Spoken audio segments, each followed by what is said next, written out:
Welcome to the Morpheus Cyber Podcast.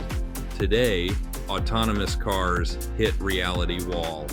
When cutting-edge tech meets stubborn humans, reality usually wins. Grab your phone and vote in our live polls. ahaslides.com/MCA4. Self-driving cars can navigate rush hour traffic, but apparently can't navigate consumer checkbooks. What's really steering adoption rates? India tried to force mandatory government tracking apps on smartphones, then backed down in 5 days. Guess privacy advocates still have some bite. OpenAI is throwing $10 billion at Thrive Holdings in another circular investment dance, strategic partnership, or elaborate financial shell game. Chinese hackers just launched BRICKSTORM at US Infrastructure because apparently regular storms weren't destructive enough. Vote along with us at ahaslides.com/MCA4. Let's dive in. This is your captain speaking. At this time, I'm going to ask you to fasten your seatbelts. Flight 527, runway 8 kilo. You're clear for takeoff.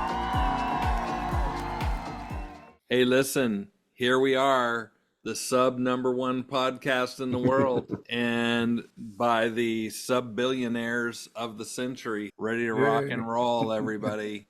Hey, Jim. Hey, Gus. How's it going, guys? Right? Most excellent. Most excellent. Yeah. Just happy to be here with my pals discussing important subjects. Yeah, I was telling you guys earlier, I'm in AI nightmare a bit because one of the things I've been doing is working on a Proxmox server, building that out and using AI for assistance, and always has the answers. The only problem is it's got Alzheimer's. It doesn't remember the last thing we talked about. Just say about 30 minutes before that, I have to remind it all the time. But once it's told what it didn't remember, yeah, you're right. So, yeah, So that was that's been my nightmare. Yeah, that context management is the biggest issue with AI coders. They have these huge context windows, and then they basically wait until it fills completely up. 2 million tokens or whatever, it fills up. And then they basically make you stop and wait for 5-10 minutes while it cleans it all out and starts from scratch to where you have all this open window. And then they'll fill it up again. I don't know why they can't more gracefully adjust the context window so that as you move along, it's not stopping for 5 minutes, 10 minutes sometimes to clean that whole thing up. And then not only that, it's still like 50 first dates. Every time I step up to the prompt, it's like that movie where every morning she didn't remember who was her husband and her children. They had to start from ground zero, and it reminds me of exactly that. Exactly. AI coding is like 50 first dates. But Jim, for the non-technical people listening, maybe you want to explain what Proxmox is. Yeah, Proxmox is a hypervisor platform for running virtual machines on it. It's the latest and greatest out there that most people are using. Really no real cost associated to it for the free version. You can do quite a bit with just what you download from off of their website, as opposed to other ones like I'm migrating away from Hyper-V, which is Microsoft's solution as a VM platform. And prior to that, I was working on a system that Ubuntu has called KVM. And then I'd had a third one that I was working on. I'm on my fourth hypervisor now. I know them all now. Not that I want that knowledge, but I have it now. A lot of things in life, all of the little things that you had to learn in life, and a bunch of it, you just say, I guess, let that go out of my brain and put other information in my brain. I don't have to remember that. Why do they call it a hyper and a visor? Where's the hyper and the visor? I know what hyper means. On that. I know what a visor is. It's in my car. Yeah, for sure. I do too. I don't know. That's a good question. Somebody should look that up. Hyper visor. I don't know. I don't have an answer for that one. You can look it up. Anyhow. Today, we've got some interesting topics. First up, my daughter just bought a Tesla, and she said, Dad, I even bought the full self-driving package, which is dollars. So Elon Musk is, I think, recorded, if I'm not mistaken, $2 billion in income for the full self-driving, because when you buy a Tesla, you have to buy extra the full self-driving package. And he's been promising since for a long time that they were going to have full self-driving, sold the packages to everybody, but is still not yet delivered full autonomous self-driving. And that reminds me, as we step into this particular topic, that autonomous cars, and I think you talked about this, that General Motors burned through $8 billion. And Waymo has been testing for 15 years and only has Waymos in 4 cities.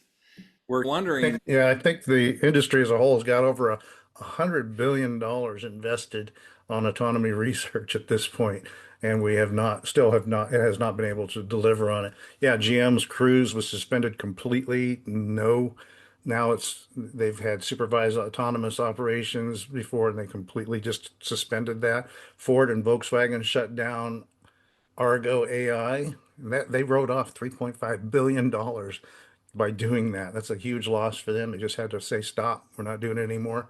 And obviously, Tesla still hasn't delivered as well. And they've taken the timeline for full self-driving off of their website. Now, that tells you something. They're no longer saying when we're going to deliver that. It's a lot of work. And I've heard that there's some ungodly number of terabytes that a Waymo generates in a given day. It's like a movie of every camera in every direction, and it's like terabytes of data every single day. We're looking at a lot of information, and we still haven't perfected it. I feel like it's something good to shoot for. It's like going to the moon. I think that running into a couple issues because it's taken so long and it's not really perfected yet. People don't trust it. The adoption level is real questionable, and they're not willing to pay that extra. What did your daughter pay? Do you know? I can't remember, but I think the price tag is at least 2,000. Yeah, that And seems I think cheap. that's on That seems inexpensive. but I think that might be an annual fee. I don't know. Maybe our listeners can clue us in. But I think it's interesting that people see, unlike we trust elevators and we trust airplanes and stuff, and should we? I mean, you're going 500 miles an hour shooting through the sky in a bullet. Why aren't we petrified? And if you had a glass floor on an elevator, it would be horrible.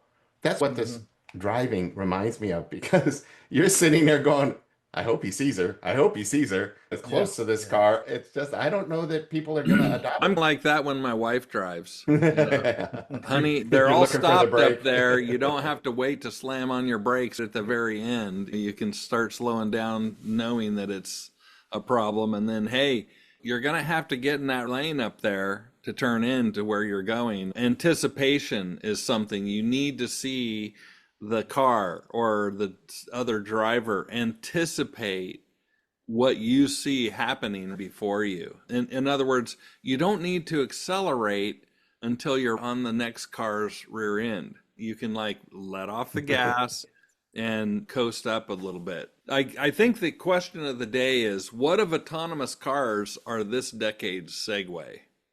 Might be. We just don't see, and I think that the delay in solving the technical issues is adding. I think these two layer on top of each other may be a failure here. I can see why they're having difficulty. The compute requirements are amazingly difficult. They say it takes 2,500 plus tops or tera operations per second.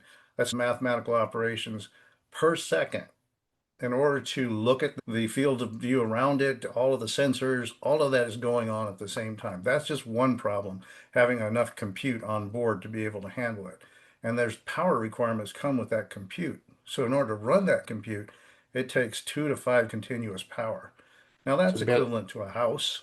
That's a typical US home draws about 1.2 to 1.3 kilowatts continuously. So it's on the range of your house. So a car driving the road with that compute requires the same amount of power as a 2,000 square foot house. It's not a simple thing to get around. Yeah, it's pretty much like running a mobile data center in a car, little mobile data center in a car, and it's pretty difficult.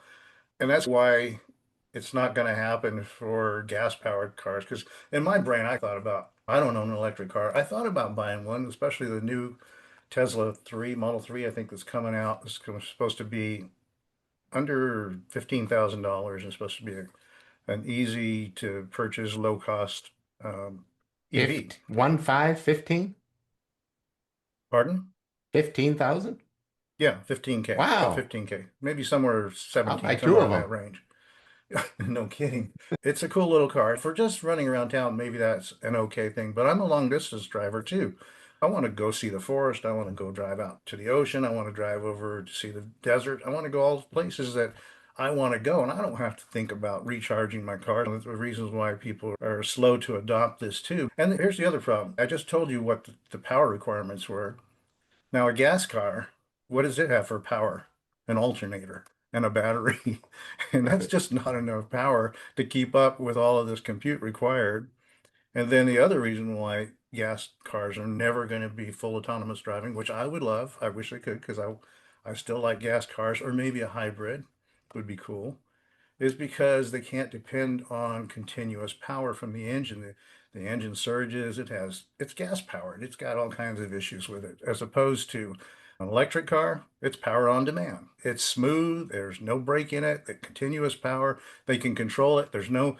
Nobody has to push a brake pedal, you just release the power and it auto brakes. So I can see all the hurdles for why a gas car is never going to be fully autonomous. Bummer. The Been thing cool. is that you have a big gas tank, which is essentially a bomb that you're carrying around. And if That you too. and if you drive over something, or if somebody comes and hits you from behind, or all these different things, and that leads me to another thing, is that insurance premiums for autonomous vehicle testing remains 400% higher than conventional vehicles due to the Hmm. liability uncertainties. Wow. And it looks like AI is showing itself to be uninsurable for the most part.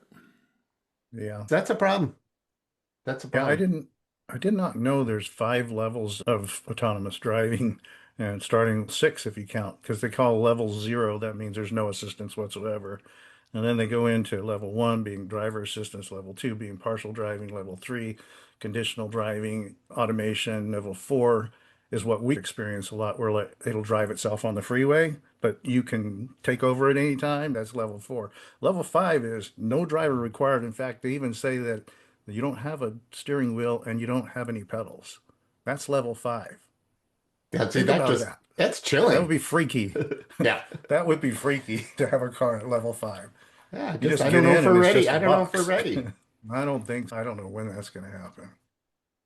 No, pretty crazy. And I was happy to think about a gas engine, but the more I read about it, yeah, no, there'll never be autonomous driving, full autonomous driving on a gas engine. That's Not going to interesting. happen. Yeah. Didn't see that coming.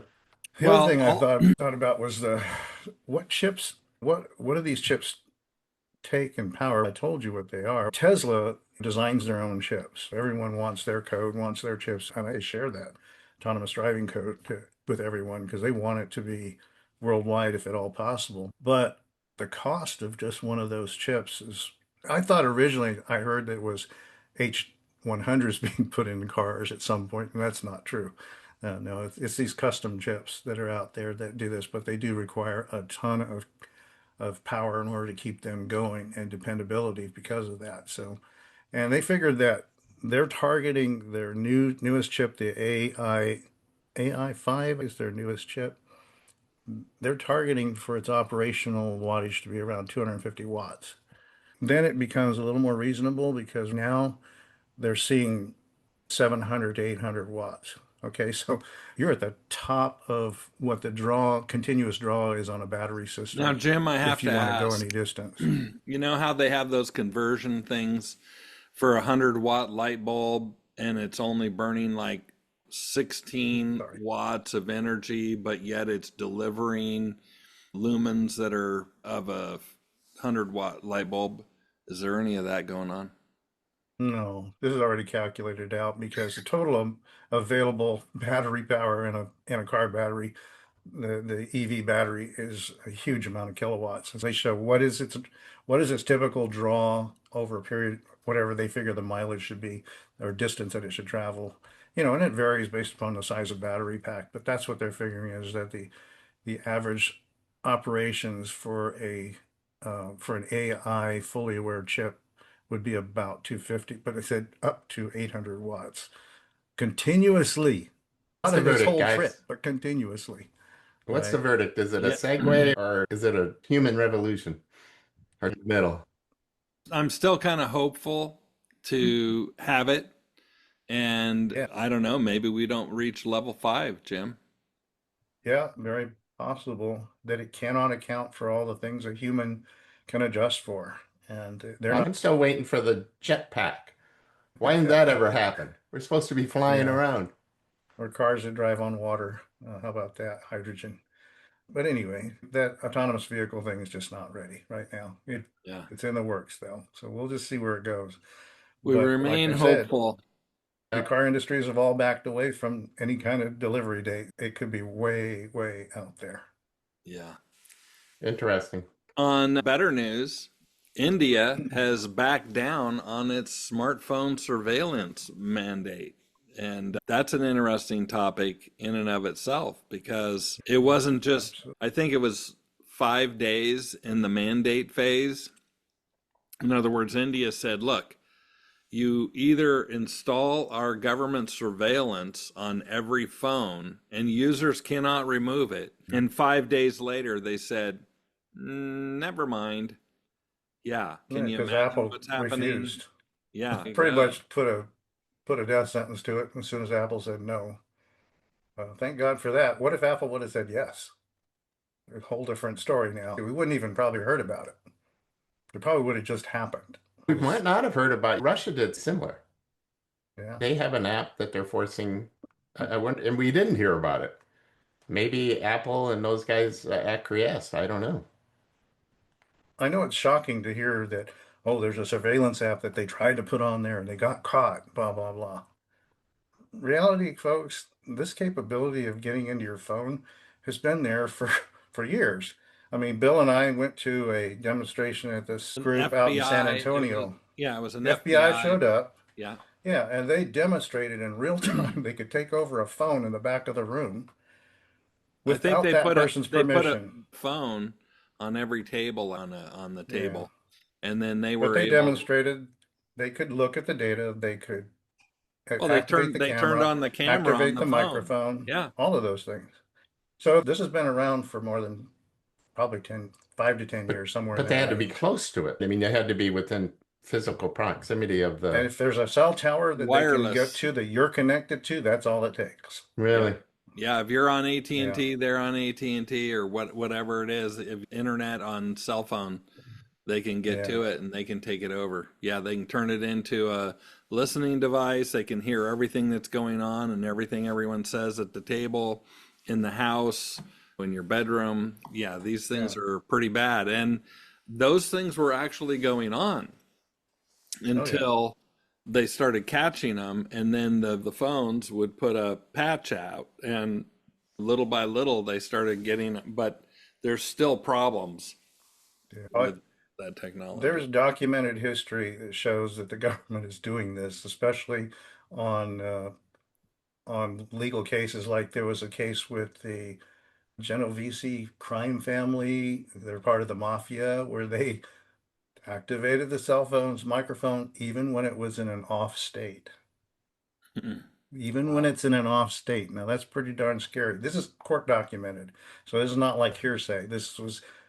They had to present Makes the you kind of evidence how they got travel with a this. Faraday cage everywhere you go. You put your phone For sure. Yeah, inside a I little know. metal cage like Kryptonite and Superman. He had to have it lead lined in Yeah. order for the kryptonite not to affect So him. the FBI put a bug on their phone. They called it the roving bug, and that's how they got access to it. They can put that on our phones anytime they want to. We don't have any way to know that, I guess, unless we're really sharp and somehow about knowing how to find bugs on our phones.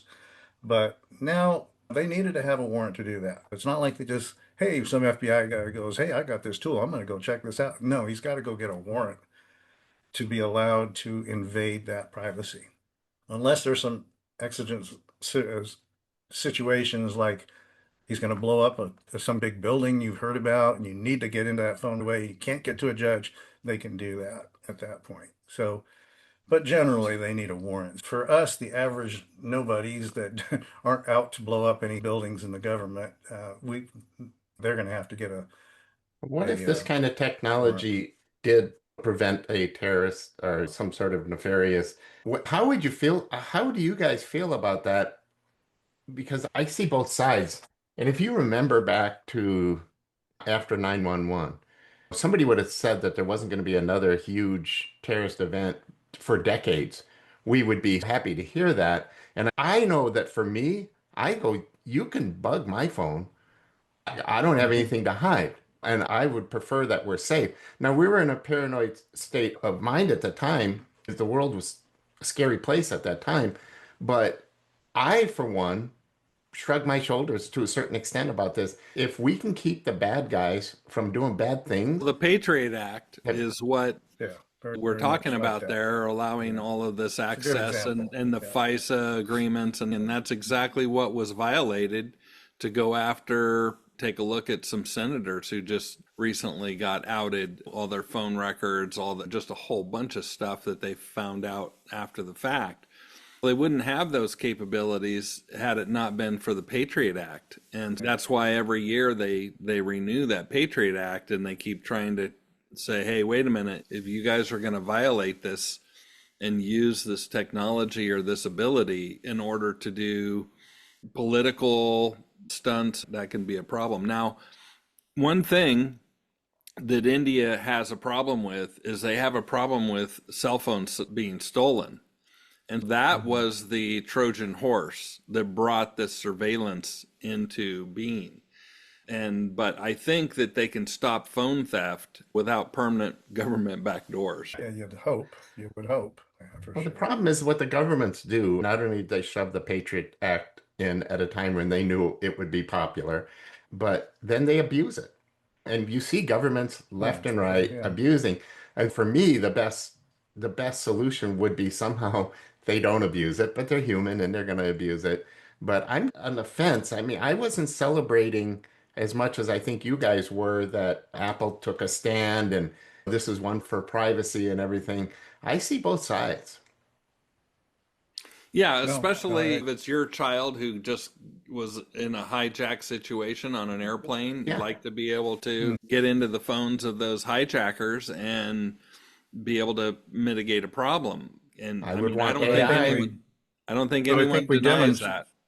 we've already demonstrated though that they can. So this was above and beyond. This application that, I mean, the law enforcement already uses a couple of applications that do exactly what they were trying to do by adding, but the difference was this is a custom application built for the Indian government for full-time access to device identifier, continuous tracking, network monitoring, root level privileges, non-removable system installation, tight integration with their CEIR national database, and remote blocking and disabling of any device. That is way beyond being able to surveil your phone. So this When you put it custom that app, way, Jim, you put it that way, this it is out of sounds control. This is way scary. out of Yeah. control. You know, Yeah. It was interesting that a sovereign nation was basically stopped from doing something of this nature by a high-tech company, which just shows the power of the high-tech company today in getting what they want and being Yeah, able to take their ball and bat and go home and say, hey, not a problem. We're not going to participate in this and we'll lose access to 600 cell phone users, right? yeah. yeah, Well, I think it was and a to bluff. address the whole thing about Apple complying, that's not really what was going against them by not complying. They had practical reasons. If they applied this software and all of a sudden they open up new attack vectors on their phones, now they become less secure because they don't control that app. They have now a fragmented software build. They have a special build for India, and it's not the same build in all the other countries. Now they have to maintain a different build. That's just a business perspective issue here. Yeah. And then they have to are forced now to coordinate with the government. Anytime they have a problem, they want it custom done for them. And then it weakens the trust model for the entire platform. Nobody's going to feel like they can trust it anymore. If I'm Apple, I'm making that argument, those 4 points from a business Well, perspective. apparently some 14 million people in the on the eve of this being implemented actually voluntarily downloaded the app on their phones. Oh. That they wouldn't be stolen from them? Is that the Well, logic? yeah, I mean, To make your because argument, that's supporting your argument, Gus, is they wanted them to be able to go after bad guys. right. It just supported your argument, Gus, that a Yeah, lot of I'm people on. think like you're thinking. There's probably a better way. If you have a serial number, there was a lot of big issues with, for instance, Intel had a serial number of their chips, and you could trace who was running serial number X, Y, and Z, and you could figure things out. And that lost that battle. Who knows? It still could be there, but there's some way of getting a fingerprint of a Windows Intel or an Intel chip. But that leads me to believe that there may be other ways that these vendors now, if you lose your phone and Apple helps you find it or whatever, and the stolen phones are no longer valuable, that is the method by which we're most likely to obviate the need for this technology or this Yeah, they type of can't resell it. They eavesdropping. can't resell it. Well, So they're not Bill, going to steal it. Bill, with your forensic background and all, could a trace intercept an IME number? Because that's unique to every phone. Does a trace show that? Do you know? I don't even know if I can It, answer it, that. it certainly does in its communications with the mothership. The IEMI has to be there, and that is how the telcos provision a phone. That's how they know that you're on a Verizon or an AT&T or a T-Mobile, is that IEMI. And although those IMEIs are unique numbers, the predominance now is that those numbers are actually pseudo numbers, and they're created by the vendor, and they aren't even real physical numbers off of the They're not. box. Yeah, they're For the electronic IEMIs. for our listeners, an IMEI is an International Mobile Equipment Identity Number, and it's a 15-digit serial number that identifies your mobile phone. We've all got it. So, if you're wondering what an IMEI is, that's That's what kind of what the I was going when you change from T-Mobile to AT&T or Verizon, you have to give them that number so that they know on. where to provide the service. Certainly, those are encrypted methods. They're encrypted under the covers, but certainly there are packets, Jim, that go back and forth, and those packets are protected by RSA encryption methods, and which we're somewhat fearful of quantum disclosing sometime in the future, but that's not this particular topic. But Yeah, my bringing it up only was that if India saying that was one of the main reasons why they wanted this custom app on there is because they wanted to track stolen phones. It just seems like it doesn't make a lot of Yeah. sense doesn't hold water, already. does it, guys? Yeah. No. Yeah. So anyway, let's move on to something on a sideline that's interesting. Our friends over at OpenAI, they're pretty smart people, smartest guys in the room. They have figured out how to have investments that are somewhat circular. It reminds me, Gus, of the old, who was it? What cartoon or Three, what? three Stooges with the $10 bill. Yeah. Yeah, you should show that. Yeah, it's fun. That particular routine is still copyrighted and owned by Sony. I'm not. I mean, if we put it on our podcast, but you guys can go out and YouTube it and Google it for the Three Stooges and the $10 bill. It's pretty illustrative, and essentially, Yeah. that's what OpenAI did. Jim, you've built a nice diagram around that, and we'll pop that in here so we can take a look at it. You want to? Yeah, that diagram pretty much shows that NVIDIA, a series of investments. First, it starts with NVIDIA, and they agreed to invest up to $100 billion in OpenAI. Then OpenAI turns around and buys the NVIDIA chips from NVIDIA. The investment went in and then it comes back out again, goes back to NVIDIA. They just basically get the revenue back to them. But they did get a percentage or a stake, an equity stake in OpenAI. They benefited both that one. Then OpenAI goes out and inks a deal for $300 billion, and it's a cloud deal with Oracle with no upfront costs. They get full access to this platform with no install card, no upfront cost whatsoever. And Oracle's doing this because the revenue from OpenAI gives them credibility in the cloud spaces because they're trying to compete against AWS and Microsoft. So now that money comes in there. They're willing to give away some of that space at a little bit of loss so they can get some presence in that market. Then NVIDIA goes out and buys $6.3 billion of cloud services from CoreWeave. And then CoreWeave then they already own 7% of CoreWeave. And so they're investing 6.3 billion in a company they own 7% of 7% of already. The money goes to them, but it actually comes back to them to a certain amount. Then OpenAI decides they're going to pay CoreWeave up to $22.4 billion for cloud compute power.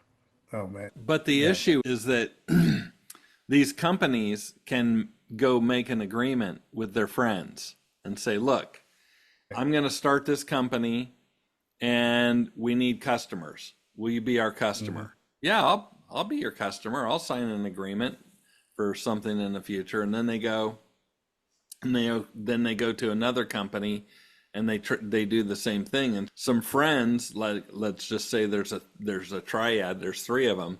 They can basically, just like the Three Stooges that you talked about, they can spawn agreements, and no revenue is generated by any of these companies, but yet they go out and they take, wow, it looks like you guys got a $20 billion worth of revenue right there. And it's like, these are all in these agreements. And after you've got all of this revenue, then they go out and they fundraise saying, we've got all this revenue, and they create this valuation of the company that's huge. And then they go out, and this is where the problem occurs.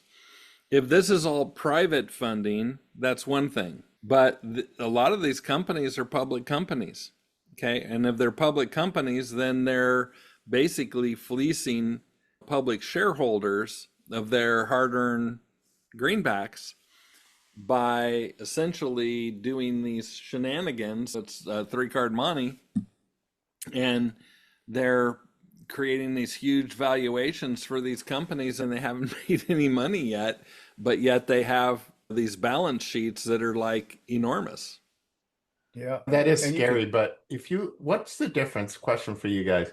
What's the difference between what we're seeing here with the AI sort of incestuous investing and what we see out in the marketplace? BlackRock owns JP Morgan Chase, and they both are owned by State Street, and it just I'm struggling to see the difference. This seems like an old strategy just being done in a Bernie Madoff, he was perfect in this. It was all intertwined, and he basically was doing this type of Ponzi scam where they go out and they do all these arrangements, and then it appears on paper that they're making this huge amount of money. And as long as you have enough money to pay the first level of the multi-layer marketing deal, as long as you have enough money to pay them to get it started, it creates something huge.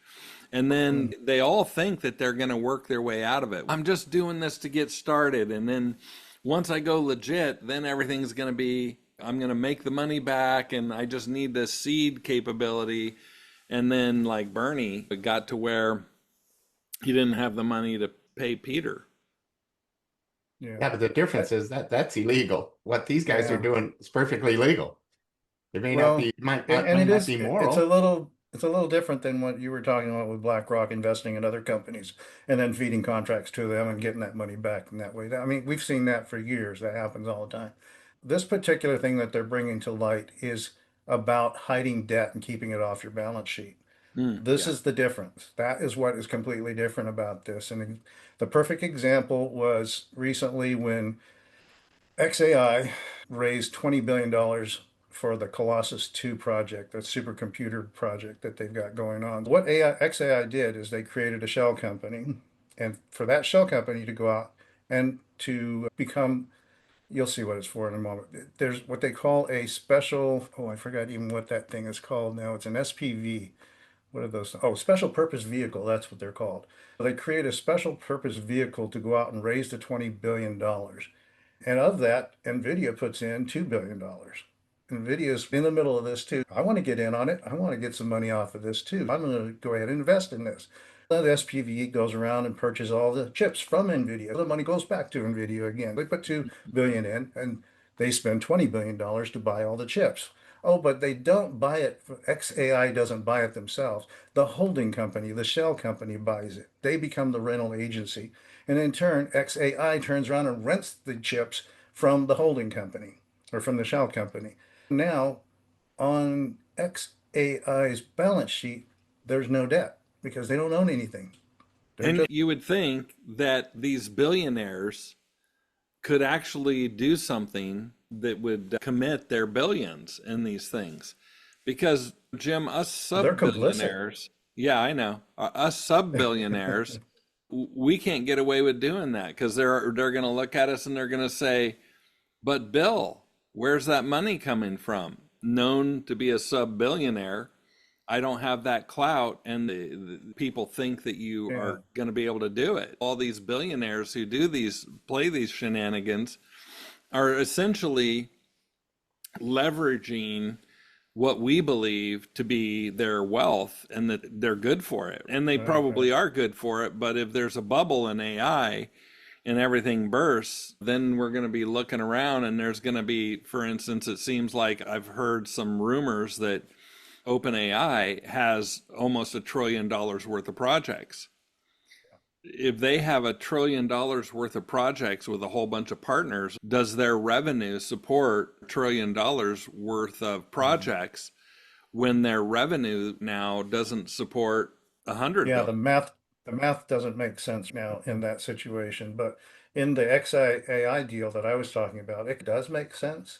Here's the good part. XAI gets $20 billion worth of super compute and no debt on the books, positive for them. NVIDIA gets a $20 billion sale, equity in the shell company, positive for them. Investors get rental income, positive for them.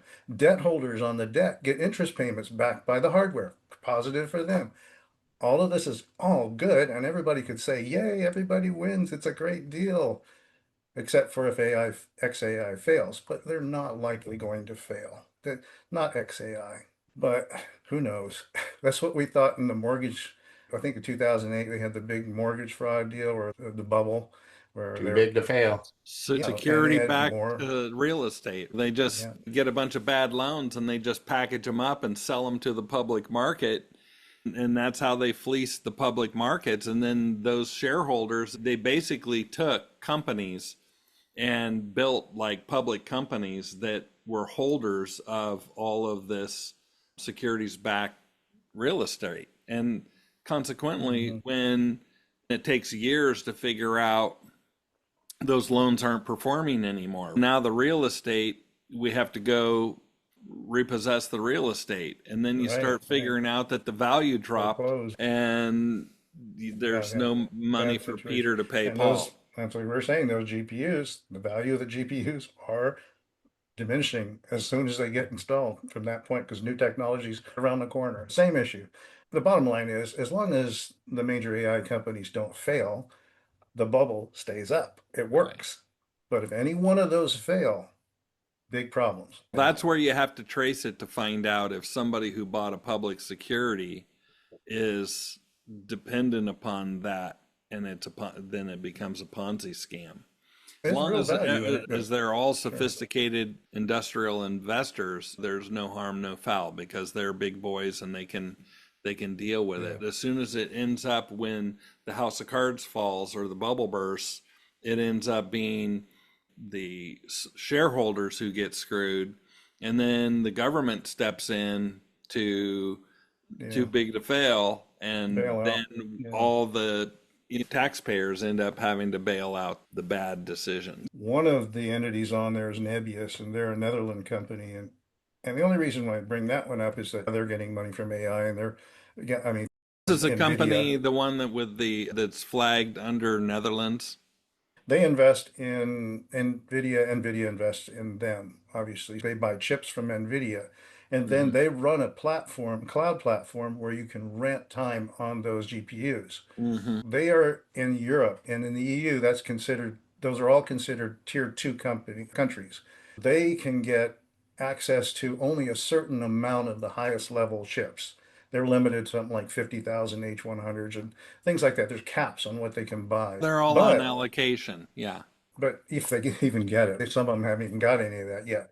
But tier 3 countries like China, Russia, North Korea, they aren't allowed to get access to those high-end chips at all. They're running like some old B800s and things like that. It's all they're allowed to buy from NVIDIA. They found a workaround because with Nebius, they're a cloud platform that rents out access to those high-end chips. Now that China now can rent time on that on their cloud for those high-end chips. Now that's a loophole. Now they've gotten around it, and I don't think that's what the government export laws were really wanting to see happen. We have to see how all that shakes out. So do That's the you reason why so they're do you are. think that the Chinese are benefiting from those chips because they are getting access to chips that were purchased and maybe even running in the Netherlands, but they have access to them because they're part of the funding of that company. They end up intrinsically with access. You end up with the Chinese having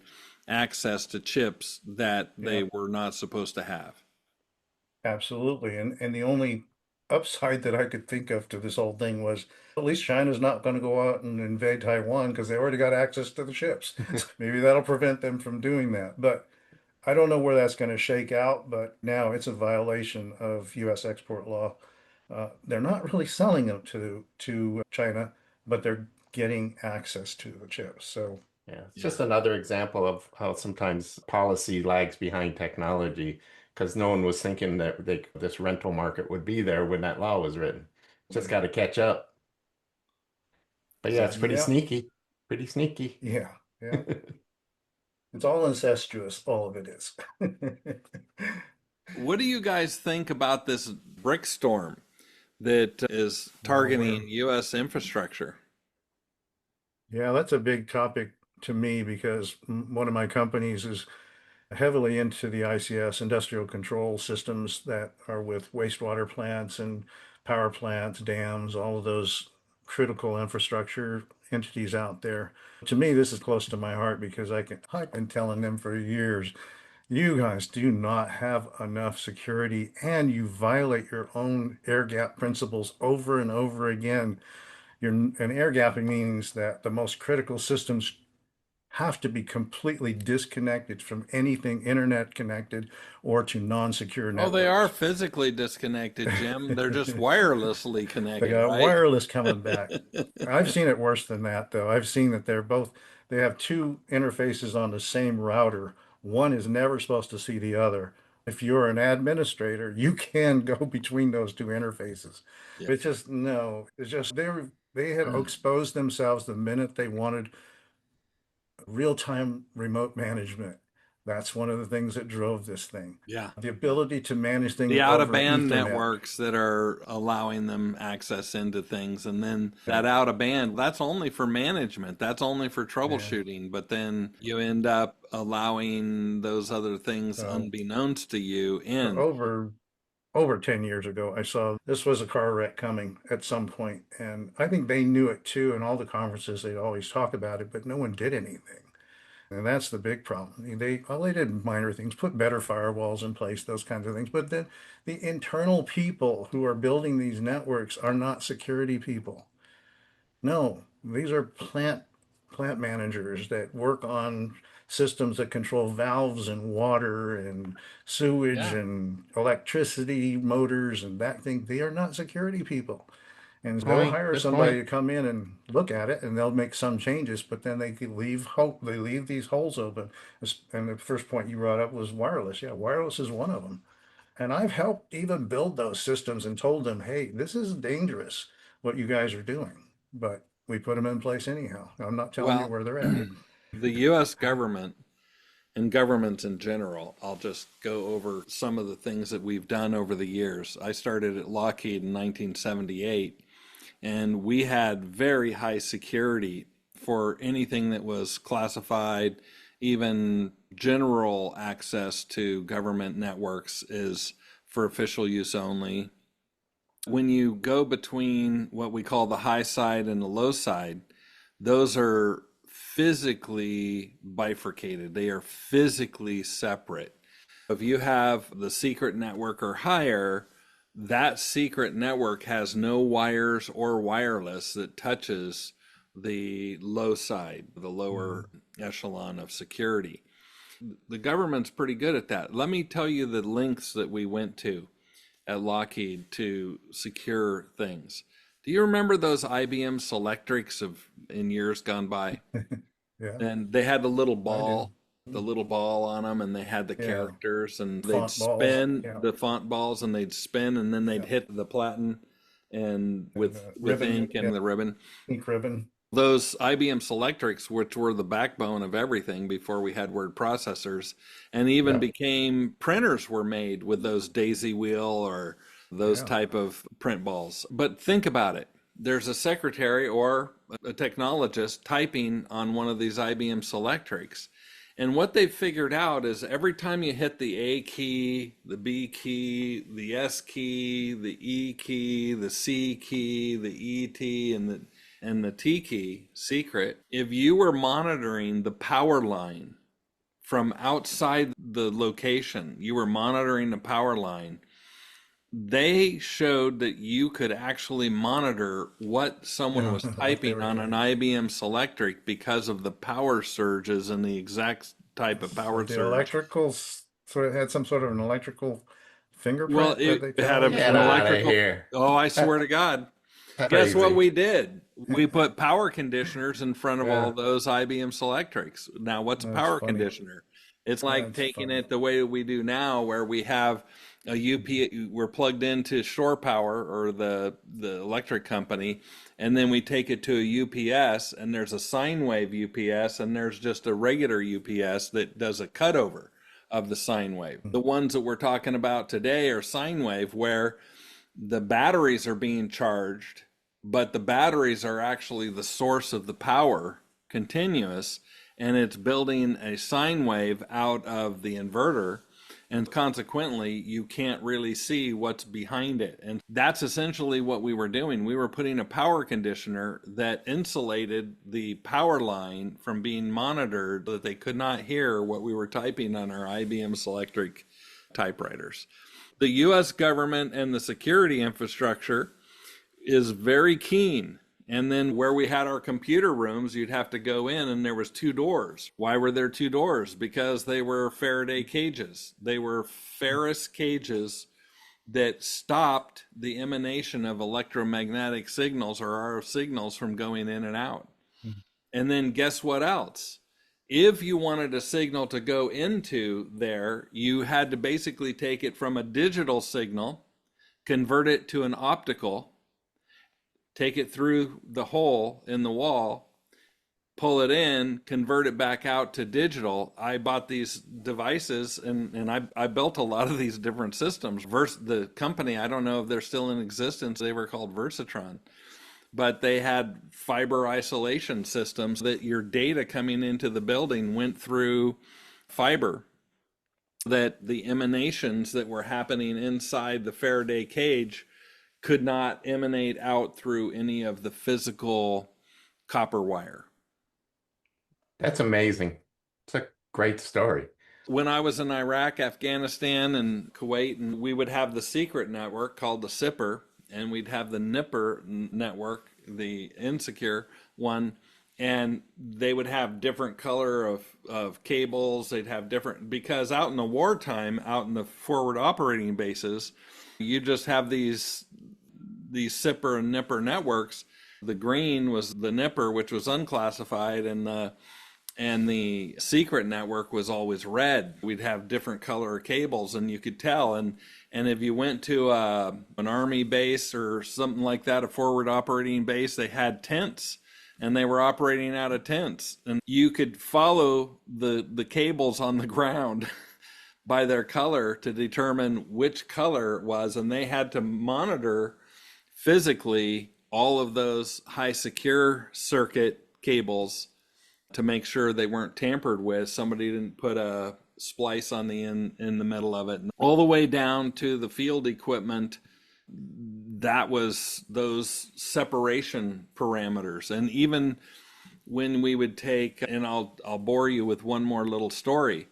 We took fingerprints and iris scans off of the bad guys in Iraq, and those went into a system that was classified. It was like a dossier system on who this guy was, and he was a bad guy, and it would tell who else he knew and what the bad things were.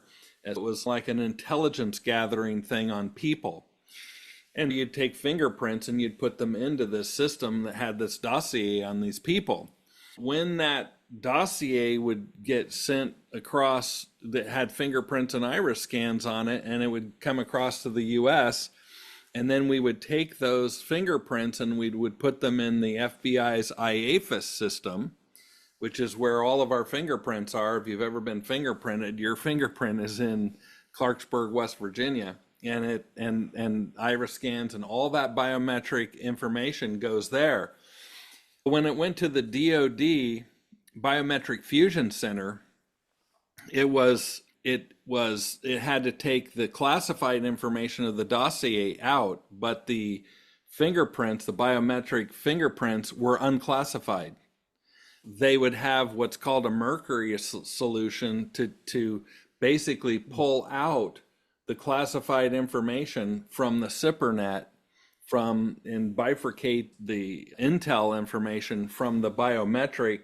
The biometric was unclassified. It's your fingerprint and iris scan, but the dossier about you was classified. So that would come in as a package, but then they wanted to send all those fingerprints over to the FBI. You had to transfer that information from the high side over to the low side, and that's what was done with all these things. In the US government system of security, we kept everything physically air-gapped, and where there was a transfer, they called it a mercury solution, and they would take that data and extricate it from the classified data and then move it over to the green side, and then it could continue on. But there were all kinds of safeguards for it to happen. Today, in the commercial world where you're dealing, Jim, with municipal utilities districts and electric companies, and they're not quite as rigid as the U.S. government. Not rigid at all.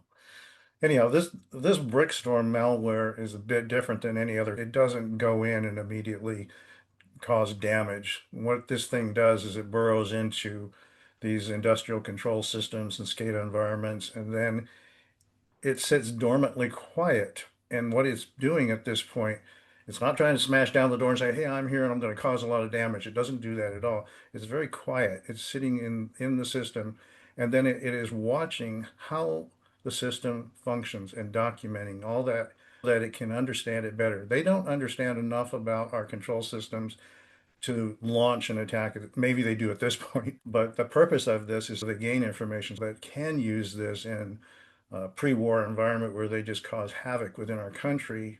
Especially if they knew that we were going to attack them or something, they could keep us pretty distracted if they could shut down our power grids, open up dams, do all kinds of crazy things, put sewers water into our main water systems, all this stuff that can happen remotely. I mean, good guys can do this stuff. If the good guys could do this stuff, the bad guys can do it eventually.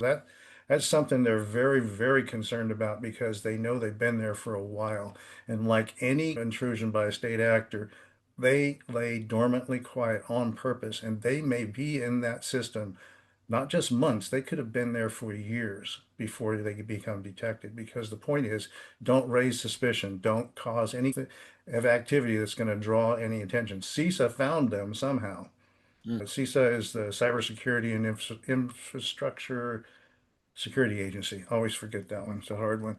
They have documented exactly what this software is doing and put out a warning to everybody. But hey, if we don't put those protections in place, they're just going to keep doing this to us. And Bill and I are part of that. And it doesn't have any immediate effect. It's not a ransomware that happens. It's not. It's just an embedded system. Reconnaissance mission. Yeah, it's a sleeper cell.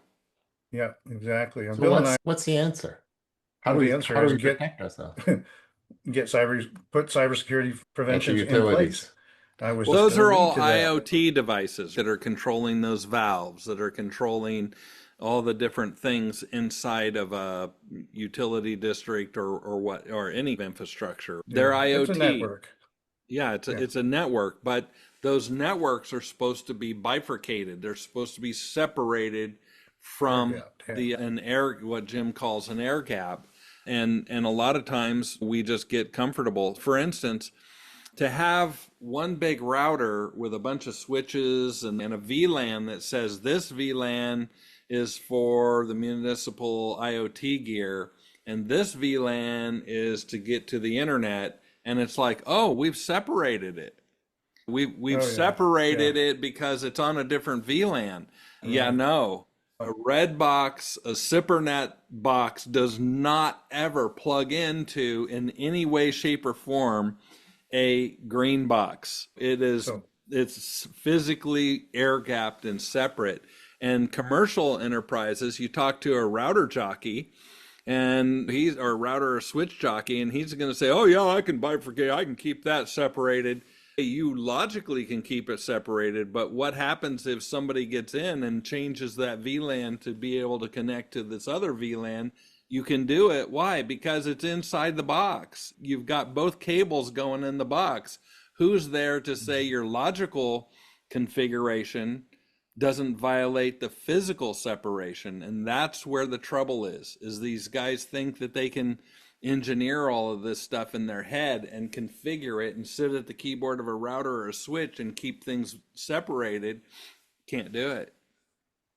Got to be physically I've separate. seen inside of control rooms in these wastewater treatment plants where they'll have there's two networks, what we call the OT network and the IT network. And they'll have two PCs sitting side by side. One's connected to the IT network. That's the one that actually gets to the internet. But that's where all their work orders are, their research and plant information is. They can pull up manuals and things like that on that machine. And the OT network, which is another machine, which has what they call the human machine interface on it, that controls all the valves and the switches and the motors and all those things that can make good things happen and bad things happen both. And they're not ever connected together, but they sit side by side. And what do you think it looks like on the back side of that location, that desk where they're sitting? It's a mess of wires with two different switches sitting there, and it's not hard to unplug one, plug it over here, and now this is on By the OT accident. network.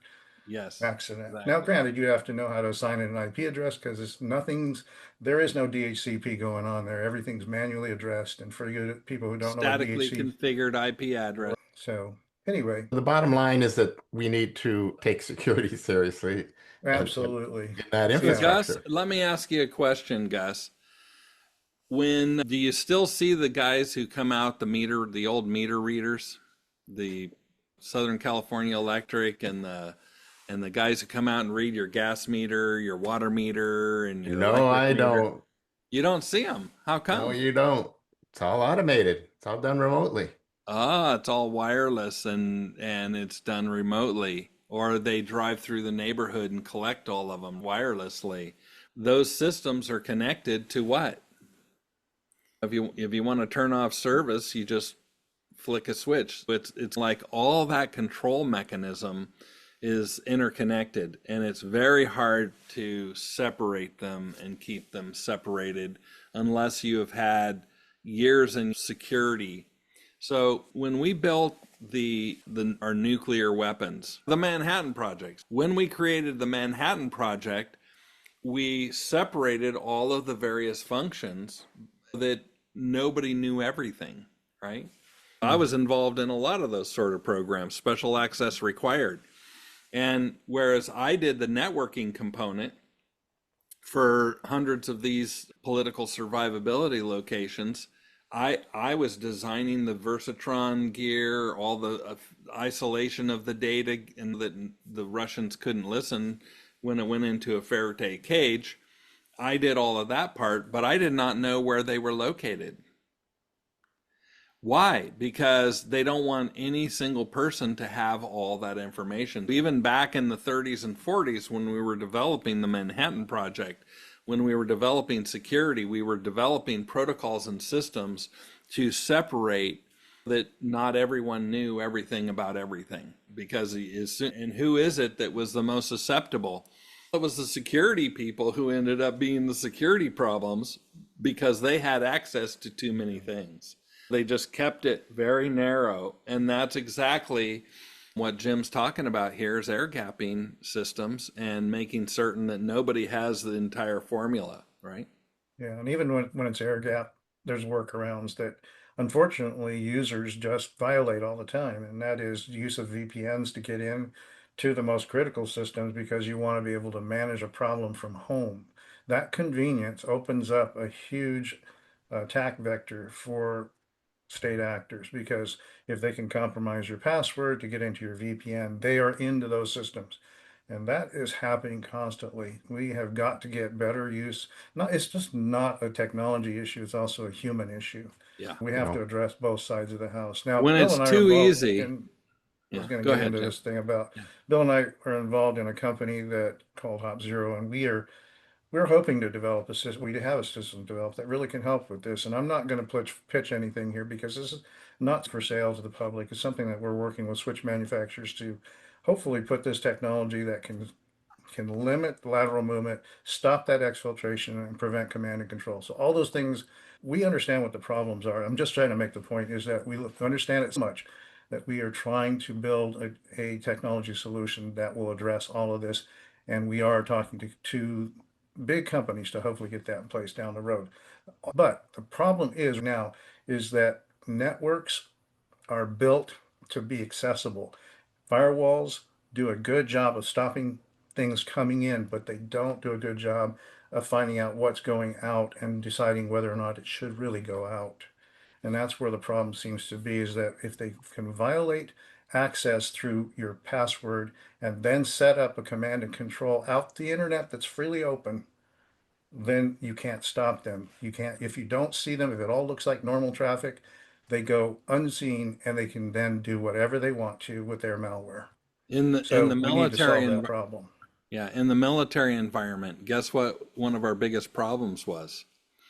These guys had their iPads and their music boxes and iPods, and they would plug those iPods into the classified computer because they could.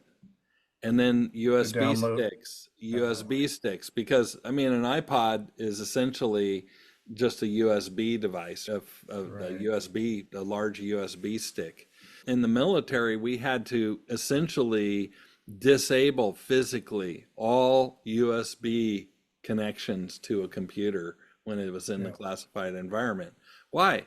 Because green suiters, who are what we call military personnel, they're like on watch and they're losing power, they need a charge, or they want to play it on the computer. They just walk over and plug their USB device in. Boom, you've just moved your iPod from the public network at one point, and now you've plugged it into the secret network. And that was happening much that they just had to completely do away with USB interfaces in government computers. Yeah, you just created another path out of the network when you do that. Yep. Yeah. Anyway, yeah, I mean, we're basically Mandiant attributes a BRICKSTORM to Chinese Advanced Persistent Threat Group with military connections, and they just, I mean, it's very much like what they do when they send a balloon over our country to float over to identify where certain emanations, where's the nuclear devices, because you can uncover stuff like that if you have sophisticated monitoring equipment. And if you can just successfully put a balloon over the United States and it follows and goes to every US military installation and listens to that, records the location, then they know where all of our infrastructure is located. Well, that could never happen because we would just shoot it down. We might wait for it to cross the entire country first. We might Oh, that's a Yes. good analogy. Scary stuff. To bring a little bit of hope back into this as we close that out, BRICKSTORM is a wake-up call. The nation-state actors are already inside the networks, and that sounds bad, and it is bad. But there's still hope because we have plenty of time to harden our ICS systems, industrial control systems, and do it now. And there are new technologies, like I just alluded to there with Hop Zero's technology that's coming out, and we could do some packet lifetime containment, things like that. Hope is not gone. There's Jim, new opportunity. is that hop zero stuff? Is that basically controlling how far your data can travel? Exactly. Yep. We can tell it where to stop. So bad guys who get in thinking they can just Does exfiltrate that have a or GPS on the packet or something? fortunately we set a death timer to it. It's a natural thing It's a called packet TTL. lifetime. Time to Yeah. live. How long is the lifetime of this packet? Should it be going out? Should it go as far as the firewall to get out into the public network, or should it Yeah. stop prior to that? Should it stay in the data center inside the computer, the company's network, or should it go out onto the internet? Those are Right. the questions. It's pretty cool You got technology. it. So hope to see it soon. Yeah. Should be Hey guys, mandated by law. it sure is fun to reminisce about the past, Yeah. and a lot of the problems that we're having with security today are pretty simple. It's like if you don't want somebody to look inside your kimono, keep it inside your house. Don't go outside with your kimono. I mean, there's very simple things. And that's one of the things that people think, oh, everything's complex. No, it really is binary. It's either you're exposed or you're not exposed. And Where it gets complicated, though, is what we talked about is when the human element. yeah, Who's going to click on an email, on a link, or that? Always the You can have the or best plug in systems. their iPod to the U.S. government secret network and move all the secrets around. Yeah. Yeah. If they're a willing participant, it breaks your security. because they're lazy. Well, not gives just us lazy, something to- maybe they're actually profiting from it too. That's even worse. That's been shown. Yeah, but that's truly what's happened lately. At this time, I'm going to ask you to fasten your seatbelts. On behalf of the flight crew, thank you for flying with us and have a pleasant day.